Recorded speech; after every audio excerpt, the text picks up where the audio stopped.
This videotape is designed for educational purposes only.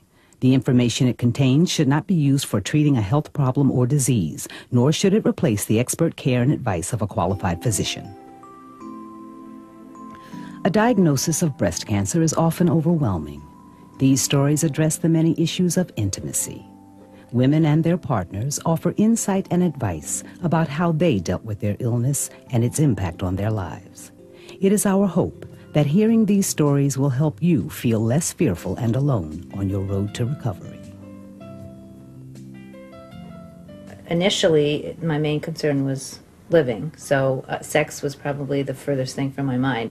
My main thing was waiting for her to feel more comfortable and, you know, reassuring her that I still found her attractive. Well, I've learned that my partner likes sex as much as I do, and it doesn't bother him at all that I have a little scar, and that we really never talk about it. We just enjoy it. A woman's breast is herself, and we look upon this.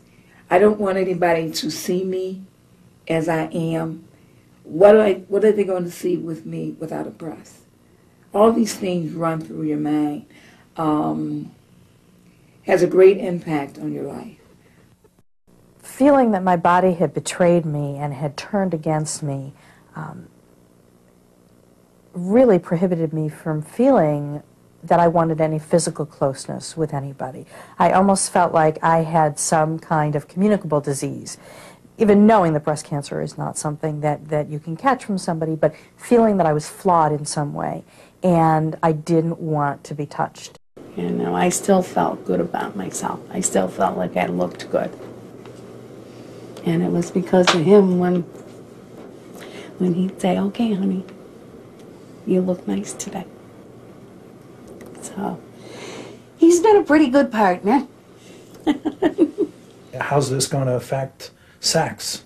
And I think there should be something on that, just to let people know that it is a thought that crosses people's mind, and it's something that they shouldn't be ashamed to address or bring up.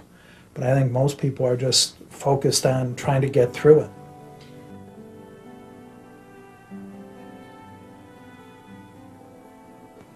I think there's also tremendous intimacy in just the physical care that my husband gave me during the recuperation process. I mean, he was the main person who took care of me in changing my dressings and dealing with my drains, and there's a real intimacy there. So there was, in that way, that was a kind of a bridge. Perhaps think about a time when you're ready, when your spouse feels she's physically ready to reestablish a relationship, and take a weekend away, and then edge into intimacy that way, as opposed to, well, you know, we have kids are asleep, we got some time now, check, you know, it takes some of the other time constraints and pressure off it, and, you know, go back to like a date.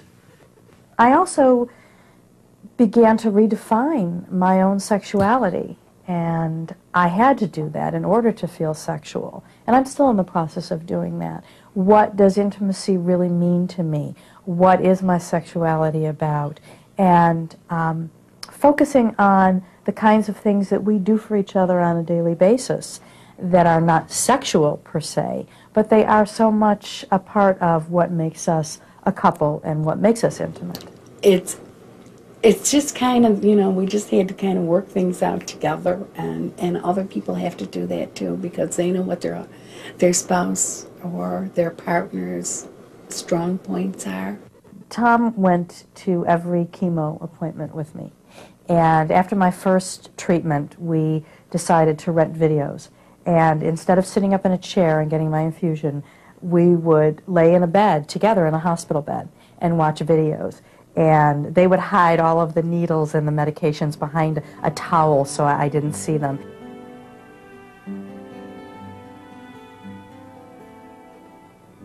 You almost feel like a bad person be thinking about it until after you know that everything's going to be okay physically and, you know, in terms of living and surviving that you wouldn't think about in the middle of it saying, oh yeah, by the way, how's this going to affect sex? I never knew the day would come when I would be ashamed of what my body looked like, that I would not even allow women or other women, even when you go for an exam or going for your physical, to look at you. But there was a piece of me that had a very hard time believing that anybody could find me sexual, or maybe that I deserved to be looked at that way. Pat didn't make me feel guilty. You know, I mean, he was, like I said, totally supportive from the beginning, and he never reacted as if I was damaged goods. You know, you have to clearly express to your wife from the very beginning that you do still want her. And, you know, as soon as she's quite capable, you would appreciate being told. I think that makes, you know, that's not the easiest thing in the world because you feel somewhat guilty about it.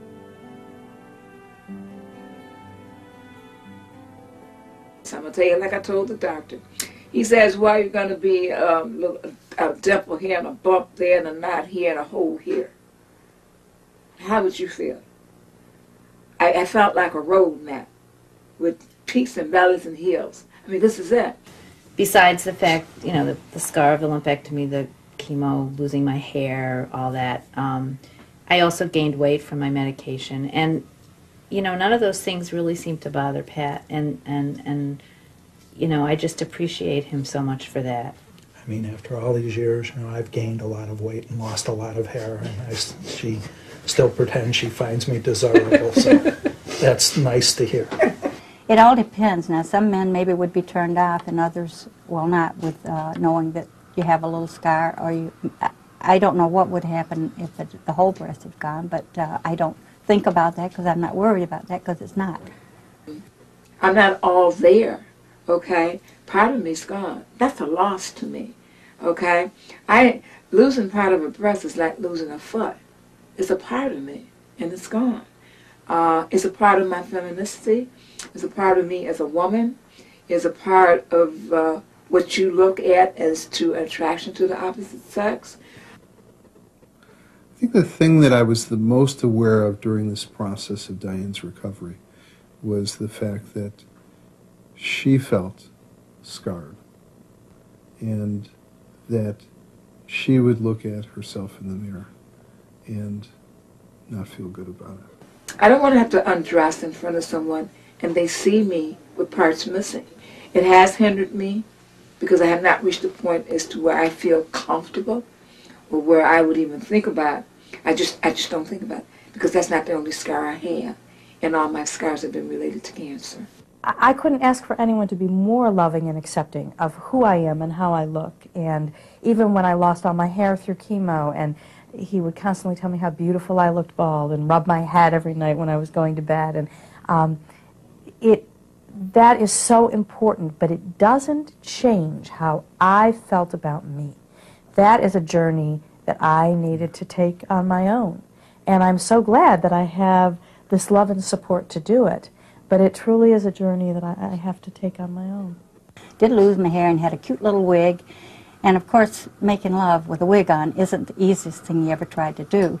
Trying to hold it on and do all the other things too was kind of a little hard to do. But actually, I never stopped right through the whole thing.